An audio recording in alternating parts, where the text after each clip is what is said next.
샬롬. 죽음 권세를 이기시고 다시 사신 우리 예수님의 부활의 축복이 저와 우리 모든 성은교회 성도님 가정과 생업 위에 또 우리 민족 위에 임하시기를 주님의 이름으로 축원합니다. 옆에 계신 분들과 함께 인사하겠습니다. 부활의 축복 받으시기를 바랍니다. 부활의 축복 받으시기를 바랍니다.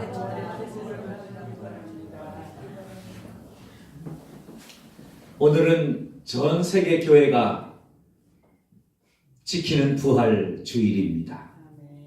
예수님께서 죽음과 사망의 권세를 이기시고 다시 살아나신 부활의 축복과 은총을 기뻐하면서 또 감사하면서 그리고 그 주님의 부활의 축복이 나에게 임함을 믿고 감사하는 주일이 바로 오늘입니다. 이 부활절의 축복이 저와 여러분들에게 함께 하시기를 간절히 축원합니다.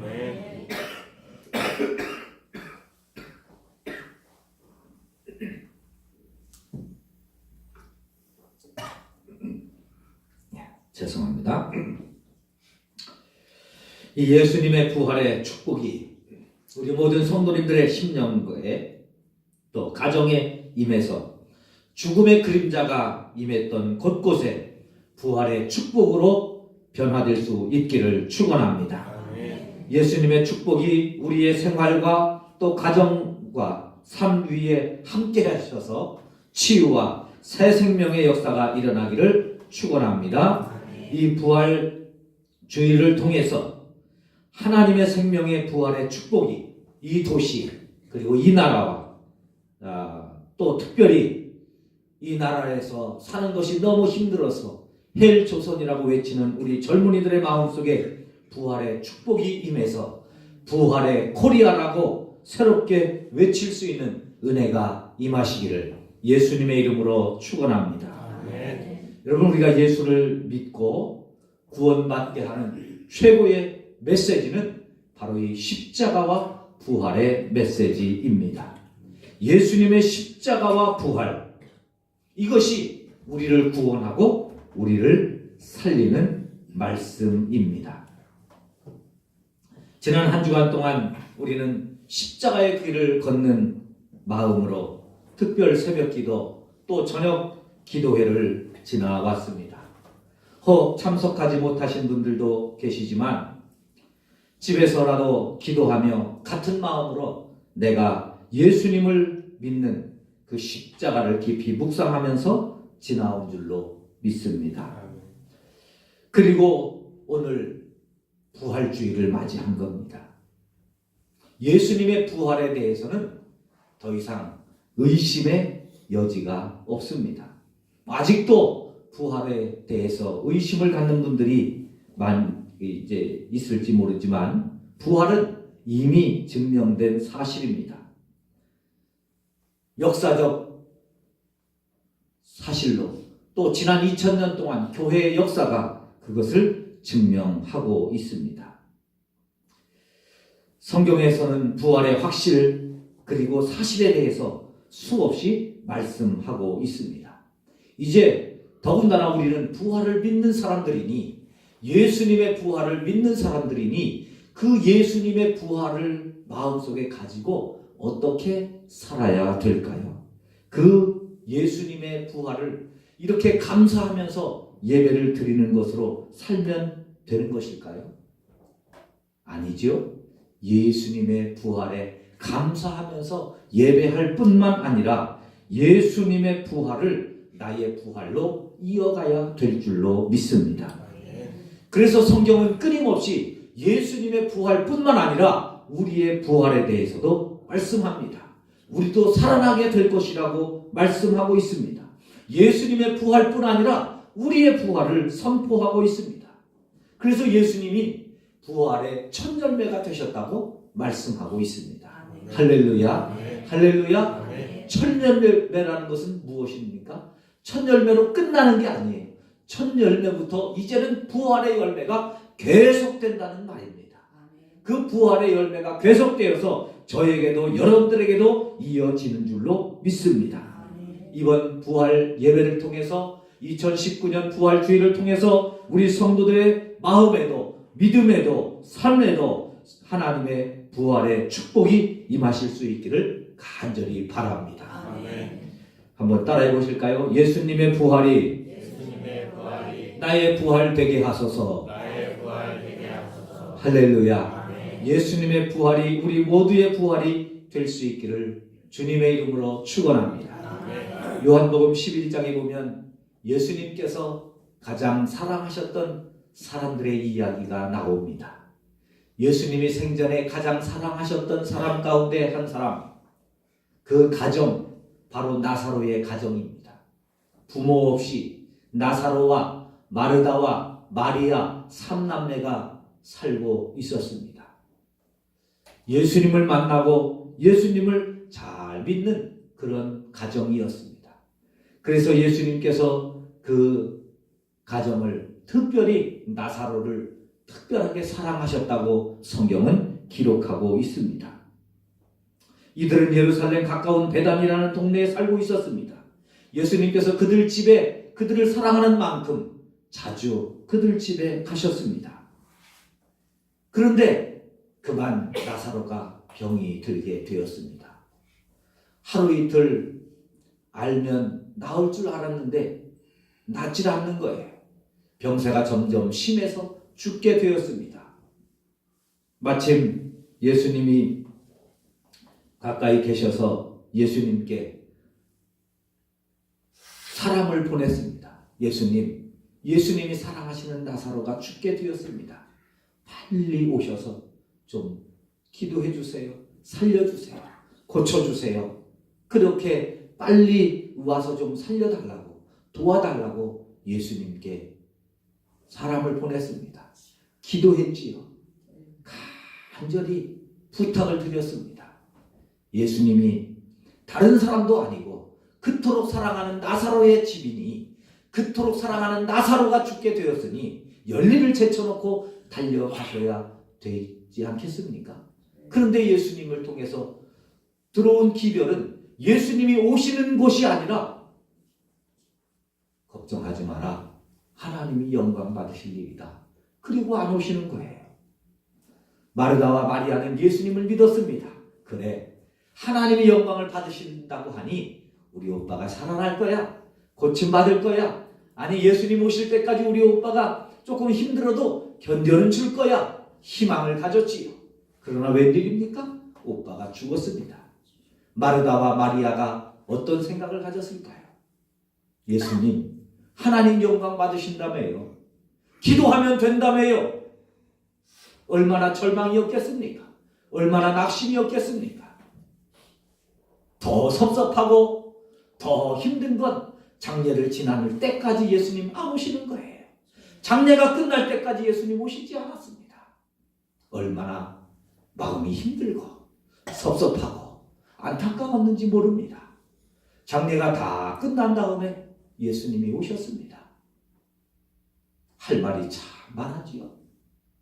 마르다가 너무 섭섭한 마음에 예수님에게 말했습니다. 예수님 안 계셔서 우리 오빠가 죽었습니다. 무슨 말이겠어요? 예수님만 여기 계셨으면 우리 오빠 살 수 있었는데 예수님 안 계셔서 예수님 죽었습니다. 우리 오빠 죽었습니다. 예수님, 우리가 그토록 간절하게 예수님이 필요할 때 예수님이 나와 함께 하시지 않아서 우리 오빠 죽었습니다. 우리가 얼마나 간절하게 소망했는데요. 우리가 얼마나 간절하게 원했는데요. 예수님 오시기만 하면 살 수 있는데, 예수님 도와주시기만 하면 살 수 있는데, 예수님 그 힘들고 어려울 때 왜 우리를 외면하셨어요? 왜 그렇게 우리가 절망 가운데 있을 때, 슬픔 가운데 오셨을 때, 아니 우리를 사랑하시면 그렇게 급하시고 그렇게 힘들어서 못 오시면 장례 때라도 오셨어야죠. 다 끝난 다음에 오셔서 예수님 여기 안 계셔서 우리 오빠 죽었어요. 예수님이 말씀합니다. 나는 부활이요 생명이니 나를 믿는 자는 죽어도 살겠고 무릇 살아서 나를 믿는 자는 영원히 죽지 아니하리니 이것을 내가 믿느냐. 마르다가 어떡하죠? 믿습니다. 부활 믿습니다. 나중에 천국 갈 때는 다시 부활하겠죠.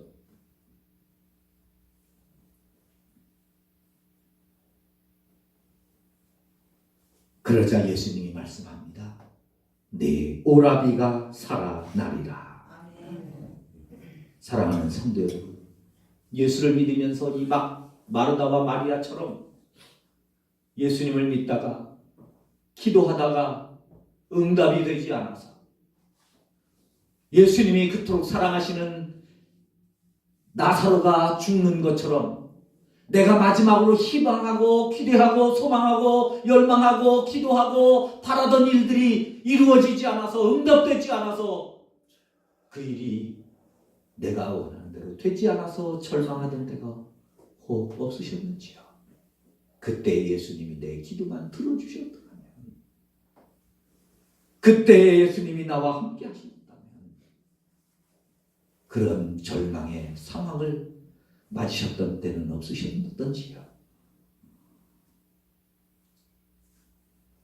그런데 여러분 생각해 보세요.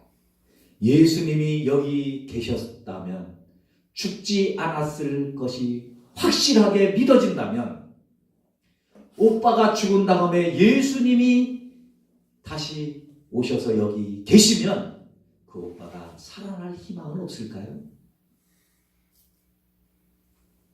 병들었을 것을 고쳐주시는 능력이 예수님께 있다는 것이 분명하다면 죽은 오빠는 살릴 수 있는 능력은 없으실까요? 여러분, 우리에게 이 부활의 소망, 부활의 믿음이 일어나기를 주님의 이름으로 축원합니다. 그래서 예수님은 말씀합니다. 내 오라비가 살아나리라. 그리고 나사로를 살려주셨습니다. 사랑하는 성도 여러분, 금년 부활주일에 내 오라비가 살아나리라, 이 축복의 말씀이 저와 여러분들의 심령 가운데 들려질 수 있기를 바랍니다. 우리의 믿음은요, 성경에 기록된 말씀, 성경에서 다른 사람들에게 주시는 말씀, 그 말씀을 내 말씀으로 받는 것이 중요합니다. 내게 주시는 축복으로 끌어오는 믿음이 중요합니다. 그러니까 내 오라비가 살아나리라 하는 말을 마르다에게 하시는 말씀뿐만 아니라 오늘 이 시간 저와 여러분들에게 들려주시는 말씀으로 들을 수 있는 믿음이 있기를 축원합니다. 그 말씀이 나에게 들리는 축복이 있기를 주님의 이름으로 부탁을 드립니다. 그러면 사는 거예요. 그러면 우리 가정이 사는 거예요. 그러면 내 병도 고침받는 거예요. 그러면 우리의 가정의 문제도 살아나는 거예요. 그러면 우리의 자녀들도 살아나는 거예요. 그것이 부활의 축복이고 은혜인 줄로 믿습니다. 주님이 여기 계셨더라면, 오빠가 죽지 않을 것이 확실하다면, 죽은 다음에 예수님이 다시 안 오시는 게 문제지, 예수님이 다시 오셨다면 여러분 그 오신 예수님을 통하여 나사로가 살아나는 것 당연한 것 아니겠습니까? 나사로를 살리신 예수님, 그 예수님이 오늘 우리가 믿는 예수님과 같은 예수님이라면 나사로를 살린 것처럼 절망 가운데 있는 우리의 상황, 우리의 문제, 우리의 가정, 내 심령, 내 믿음, 나의 낙심, 나의 좌절 고치실 줄로 믿습니다. 회복시키실 줄로 믿습니다. 부활시키실 줄로 믿습니다. 내 오라비가 살아나리라. 내 가정이 살아나리라. 내 자녀가 살아나리라. 이 축복이 임하실 수 있기를 주님의 이름으로 축원합니다. 두 번째로, 이 부활의 주일 예배를 드리면서 절망적인 상황에 부활의 축복을 받으실 수 있기를 주님의 이름으로 축원합니다. 한번 따라해 보실까요? 절망적인 상황도 부활의 축복을 받자. 할렐루야. 오늘 본문 에스겔 37장은 이스라엘이 나라가 망하고 많은 젊은이들이, 총명한 젊은이들까지 다 포로로 끌려가, 바벨론의 포로로 끌려가 아주 절망적인 상황입니다. 나라도 망했지요. 나라 본토에는 똑똑한 사람들은 하나도 없지요. 똑똑한 사람들은 다 붙잡혀 갔습니다. 에스겔 선지자도 지금 바벨론에 끌려가 그발 강가에 살고 있습니다.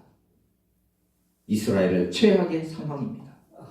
그때 하나님께서 에스겔에게 이 오늘 본문 에스겔 골짜기 보여주시는 거예요.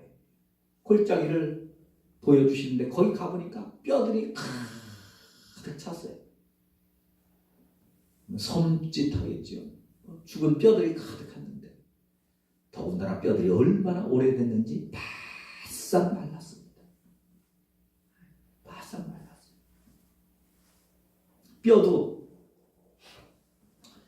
금방 죽은 거하고 잡은 거하고 오래된 거는 다르잖아요. 만약에 정점에 지난번에 우리 한우 사골 몇 번 드셨잖아요.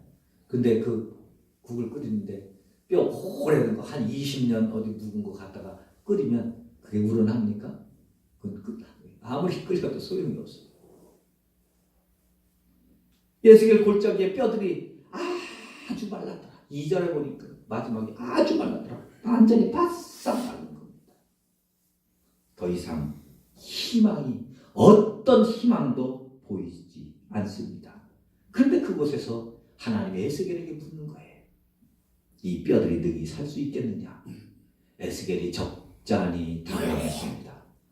하나님 앞에 안 된다고 할 수는 없고 살아날 희망은 아무리 봐도 없고 에스겔이 얼렁뚱땅 대답합니다. 주님께서 아시지요. 안 된다고 할 수도 없고 된다고 할 수도 없고 그래서 주님께서 아시지요. 그러자 하나님께서 말씀합니다. 너 이 뼈들을 향해서 선포하라. 이 뼈들을 향해서 선포하라는 거예요. 그러면 살아나리라. 살아나리라. 그러면서 뼈들에게 말하는 거예요. 내가 생기를 너희에게 들어가게 하리니 너희가 살아나리라. 너희 위에 힘줄을 두고 살을 입히고 가죽을 덮고 생기를 넣으리니 너희가 살아나리라.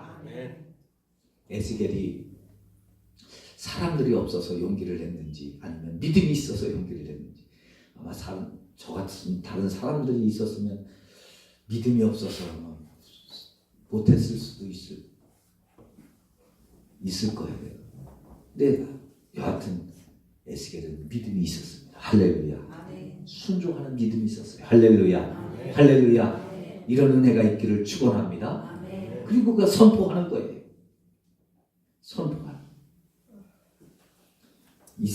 에스겔이 선포하니까요. 그 마른 뼈들이 막 움직이는 거예요. 움직이는 거예요.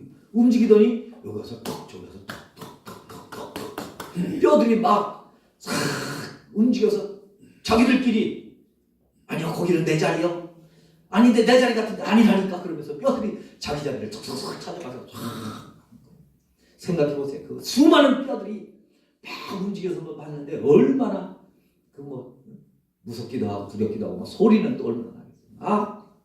그 뼈들이 다 막 그러니까 힘줄이 생기고 가죽이 생기고 그 위에 딱 섰는데요.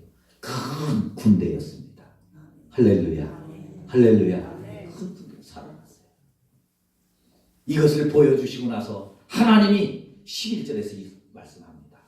이게 뭔지 아니? 너희다. 이게 너희의 모습이다. 이스라엘 민족이 우리는 다 소망이 없습니다. 희망이 없습니다. 나라도 망했죠. 똑똑한 사람들은 다 잡혀갔지요. 민족의 독립을 위하여 우리나라를 살리기 위하여 어떻게 살아날 길도 방법도 없는 소망도 없어진 우리의 모습이라고 이스라엘 백성들이 절망한다는 겁니다. 그 모습이라는 거예요. 그런데 하나님이 말씀하는 거예요. 그렇게 희망이 없다고? 아니다. 내가 너희를 살릴 것이다. 내가 너희를 살리리라. 그리고 이스라엘 땅으로 다시 돌아가게 할 것이다. 무덤을 열고 살아나게 할 것이다. 할렐루야. 이스라엘은 절망적인 상황이었지만 하나님께서 살려주시겠다는 거예요. 무덤을 열고 나오게 해주시겠다는 거예요. 그리고 이스라엘 땅으로 돌아가게 해 주실 것이라고 말씀합니다. 사랑하는 여러분, 요즘 살아가기가 참 힘든 시대죠. 어려운 시대죠. 이스라엘뿐만 아니라 오늘 우리의 모습은 아니지요. 마른 뼈들처럼 희망도 없고 생명도 없고 모든 것이 다 끝날 것 같은 그 상황. 어떻게 해야 되나? 길은 있나? 방법은 있나? 되겠나? 안 되는데 여러분, 상황이 문제가 아니에요. 안 되는 게 문제가 아니에요. 힘든 게 문제가 아니에요. 죽는 게 문제가 아니에요. 하나님이 안 계신 것이 문제입니다. 하나님이 계시기만 하면 살아나게 될 줄로 믿습니다. 네. 놀라운 것은요, 그 마른 뼈들에게 대언하라는 거예요. 하나님의 말씀을 대언하라는 거예요. 그랬더니 그 마른 뼈들이 알아들었습니다. 그리고 살아났습니다. 여러분, 안 될 것 같은 상황, 안 될 것 같은 그 어려운 그 모습, 그 환경에 우리도 우리의 하나님의 말씀을 선포하는 믿음이 일어날 수 있기를 주님의 이름으로 축원합니다. 요한복음 5장 25절에서도 예수님이 말씀합니다. 진실로 진실로 너희에게 이르노니 죽은 자들이 하나님의 아들의 음성을 들을 때가 오나니 곧 이때라. 듣는 자는 살아나리라. 죽은 자들이 하나님의 말씀을 듣기만 하면 살아난다는 거예요. 못 들어서 못 살아나는 거예요. 하나님의 말씀을 듣기만 하면 살아납니다. 우리의 가정에 하나님의 말씀이 들리면 가정이 살아납니다. 그래서 가정 예배가 중요한 거예요. 가정 예배를 드리라고 하는 이유가 거기에 있는 겁니다.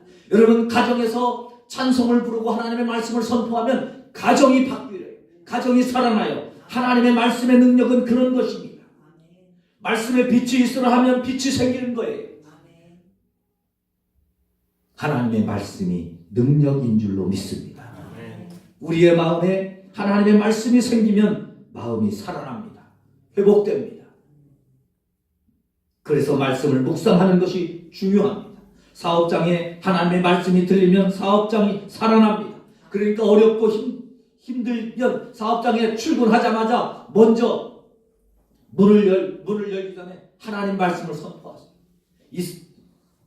에스겔 37장 오늘 본문 딱 읽어놓고 하나님의 권능으로 너희가 살아나리라. 너희가 살아나리라. 이 사업장이 살아나리라. 사업장이 살아나리라. 말씀을 선포해서 하나님의 놀라운 역사가 나타나게 될 줄로 믿습니다. 완전히 죽어서 말라버린 뼈들도 하나님의 말씀을 들으니까 살아나잖아요. 여러분, 이게 성경 속의 이야기로만 듣지 마세요. 살아계신 하나님의 말씀입니다. 말씀뿐만 아니에요. 여러분, 사회에서 이게 다 증명돼요. 농사 짓는 사람들이 요즘은요, 그린 음악 농법을 하고 있어요. 농장에 과수원에 열매가 맺힐 때 클래식 음악을 틀어줍니다. 과수원에 스피커를 달아서 음악을 틀어줘요. 그러면 과일들이 병충해에 강해집니다. 그리고 더 맛있고 더 크게 된다는 거예요. 농사 짓는 논밭에도 음악을 틀어줘요. 아니, 논에 벼들이 자라는데 음악을 틀어준다니까요. 이 그린 농법이에요. 젖소들에게 음악을 틀어주면 젖소들이 우유를 더 많이 생산을 해낸다는 겁니다. 닭장에 음악을 틀어주면 닭이 계란을 더 많이 낳는데요. 증명된 거예요. 증명된 거예요. 혜태저가에서 아이비라는 비스켓을 만들 때 10년 전에 발효 과정에 음악을 틀어주니까요, 비스켓 판매량이 급증했습니다.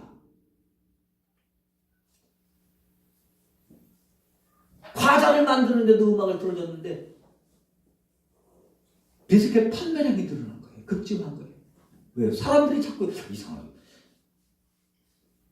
집에 가서 한번 사 드셔보세요. 아이비. 맛이 달라지는 거예요. 특별히 우리나라는 발효 음식이 있잖아요. 김치, 간장, 된장, 고추장, 포도주 이런 거 할 때 음악을 틀어주면 맛이 훨씬 더 좋아진다는 거예요. 예수 안 믿는 사람들도 이걸 알아요. 그리고 그렇게 살아요. 근데 여러분, 예수 믿는 여러분들은 왜 그렇게 안 삽니까? 아니, 부활을 믿는 우리는 어떻게 안 살고 그렇게 안 살고, 부활을 안 믿는 사람들은 그렇게 살고, 이게 뭐 아이러니 아니에요? 그 부활의 주님을 우리 마음속에 모시고 부활을 선포하며 사실 수 있기를 주님의 이름으로 축원합니다. 결론을 맺습니다. 우리가 이렇게 부활의 축복을 받아야 되는 이유가 무엇일까요? 오늘 본문 6절에서 아주 중요한 말씀을 합니다. 너희가 살아나리라. 또 내가 여호와인 줄 너희가 알리라. 할렐루야. 할렐루야. 부활의 축복을 받아야 하는 이유 가운데 하나는 우리를 통해서, 부활의 신앙을 통해서 하나님께 영광을 돌려야 되는 거예요. 하나님이 영광 받으시는 삶이 되어야 될 줄로 믿습니다. 그뿐만이 아니죠. 부활의 축복을 받아야 되는 이유가 뭐예요? 요한복음 20장에 보면 예수님께서, 부활하신 예수님께서 제자들을 찾아오셔서 세 가지 말씀을 합니다. 첫째, 너희에게 평강이 있을지어다. 여러분, 부활의 소망을 가지면 평강의 축복을 속에 살아갈 수 있습니다. 근심과 걱정을 이기면서 평강의 마음에 평강을 누리면서 살아갈 수 있어요. 할렐루야. 두 번째, 부활의 주님께서 주시는 축복입니다. 성령을 받으라. 성령을 받으라. 성령님이 나와 함께하는 삶을 통해서 부활의 역사가 우리 속에 일어나게 하는 삶을 살 수 있습니다. 마지막으로 예수님 말씀합니다. 하나님이 나를 보내신 것처럼 나도 너희를 보내노라. 할렐루야. 부활의 사람으로 살아가되 부활의 메시지를 전하는 사람으로 살아가라는 것입니다. 사랑하는 성도 여러분, 이 부활절에 예수님의 부활을 나의 부활의 축복으로 받으십시다. 예수님의 부활을 통해서 우리의 환경도, 가정도, 주변도 부활의 축복을 받으십시다. 그리고 그를 통하여 하나님을 더 잘 믿을 뿐만 아니라 우리의 마음의 평강, 또 주님과 함께하는 임마누엘의 축복 속에 부활의 증인으로 살아감으로 말미암아 이 땅 위에 하나님께서 그토록 구원하기를 원하셨던 그 한 생명을 구원해내는 저와 여러분들의 복된 삶이 되시기를 주님의 이름으로 축원합니다. 하나님 아버지,